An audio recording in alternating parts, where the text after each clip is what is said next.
eu engravidei do meu segundo, já tenho engravidei do meu segundo filho. Tomei a decisão de fazer a laqueadura, pois só queria 2 filhos. E como era um menino, eu já tinha uma menina, faria um casal, né? Fiz a laqueadura até então. Uma gravidez que a gente não esperava. Foi uma surpresa muito grande, né? Foi um impacto muito grande. Para ela, de início, foi difícil aceitar, mas depois a gente começou a entender que realmente era um propósito de Deus na nossa vida, o Pedrinho ter vindo, né? Ele passou 15 dias com o bracinho na tala, porque até então a gente achava que era um deslocamento do cotovelo. Então, quando ele tirou, que o médico, o ortopedista que atendeu ele, falou pra gente que teria que se investigar mais, que iria encaminhar a gente para o HCP, que é o Hospital do Câncer do Recife. Foi um choque já ali. Mas até então a gente naquela esperança, não vai ser, ou se for, vai ser benigno. Então isso nos deixou bastante preocupados, né? Tinha apenas 3 meses de vida, 2, perto de 3 mais ou menos. Quando a gente teve realmente a confirmação do diagnóstico que era câncer e era maligno, então ali foi, acho que o momento mais difícil. Naquele primeiro momento, o Dr. Luiz sentou, conversou comigo, explicou como era todo o processo, né? E quando ele falou que realmente era um câncer, depois ele explicou como é que seria tudo, foi bastante... Tudo que ele falou depois daquilo, eu não entendi nada, eu não escutei nada, eu fiquei só olhando para ele. Eu estava tranquilo ali, naquele momento, assim, fora, mas por dentro eu estava todo destruído, né? A notícia, né, eu acho que quando chega, você não sabe como é que você vai se preparar, você não sabe o que esperar. Você sempre imagina e pensa o pior, né? Porque o câncer é uma doença que a gente não espera que aconteça com a gente, com os nossos, principalmente com os nossos filhos, né?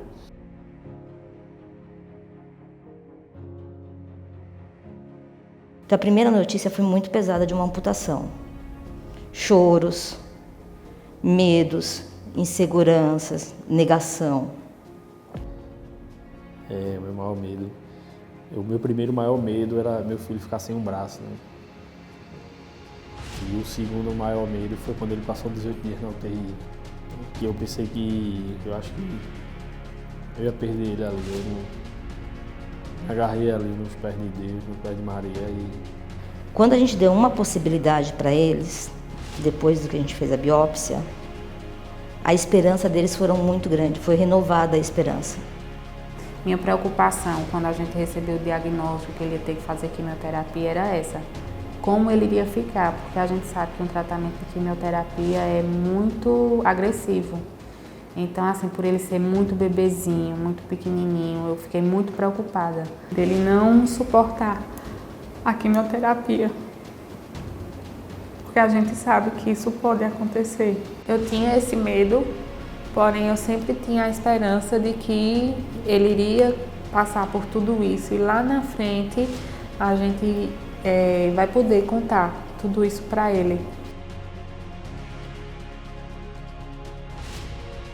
Começamos o trabalho com quimioterapia. Nas primeiras quimioterapias ele já apresentou resultado, já teve uma diminuição de volume. Para vocês terem uma noção, ele chegou com uma circunferência de 18 centímetros de braço. Aqui ele tinha 14 ou 15. Hoje a gente tem os 2 braços com a mesma circunferência. Então esse trabalho de químio dele deu muito certo. E você vê, conforme o tumor vai reduzindo e o pai e a mãe vai vendo, eles vão criando mais força cada vez mais de estar nesse trabalho com a gente, ajudando a gente, porque a gente precisa dos pais também. A gente está no início do fim, né? A gente terminou o tratamento da quimioterapia e agora é só fazer uma cirurgia. Assim, a gente está bastante animado com todo o processo. Mas olha isso, de uma amputação para uma cirurgia para tirar um pedaço de um tumor menor, que não vai trazer lesões para ele. Pode ser que ele tenha que fazer uma fisioterapia, uma reabilitação? Sim, pode acontecer. Mas a diferença da vida dessa criança com relação a uma amputação e, no caso, vamos supor que precise de uma fisioterapia, é completamente diferente para a vida dele. Isso vai mudar totalmente a autoestima dele quando ele crescer, as atividades. Vai ter uma vida como qualquer outra criança que não teve câncer.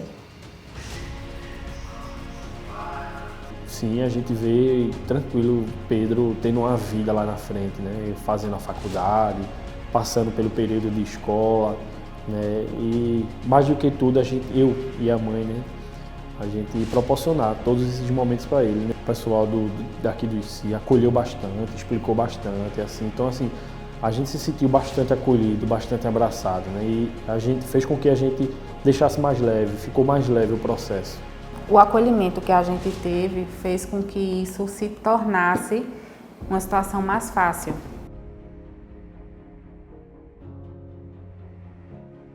Ele é uma mistura, mas eu creio que ele puxa mais um pouquinho para mim. Mas ele é uma mistura. Tem dias que ele está parecido mais com o pai, tem dia que está parecido mais comigo. É uma mistura. Eu acho que esse histórico de ser galego, ser branquinho, acho que vem do meu pai. Agora, a fisionomia é muito a mãe. Pedrinho, sempre que a gente vem para cá, ele se encanta com as coisas dos médicos. Então, assim, possa ser que no futuro ele escolha essa área da saúde. Eu imagino, acho que algum dia, né, ele pelo menos exercendo alguma função na área da saúde. Não só pelo que ele passou, né, vem passando ainda, mas que eu vou dar esse direcionamento para ele, para que ele possa ajudar outras pessoas. Aqui eu tenho uma lembrança para vocês. A conversa era sempre uma projeção. Como que ele vai ser? Vai ser mais parecido com a mãe, parecido com o pai. E olha que não era uma briga, não. Isso era para ninguém discutir, não. Né? Mas era uma curiosidade. E, na verdade, eu estava do outro lado aqui, estava desenhando justamente. Pedrinho. Agora decidam quem vai abrir. Daí, atrás dessa folha. Aqui? Sim. A projeção dele com 18 aninhos. Olha, mamãe, que lindo. A gente vê a imagem, a gente... Projetem justamente isso, ele saudável. Com certeza. 18 aninhos, no mínimo. Gostou, mamãe? Gostou, não foi, Pedro?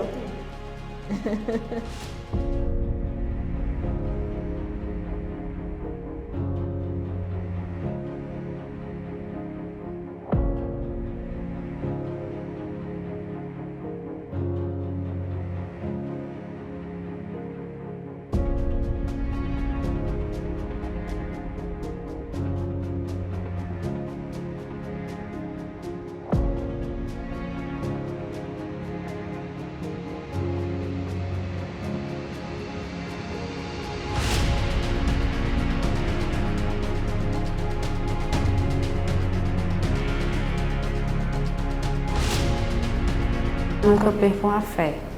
Em primeiro lugar, não percam a fé jamais.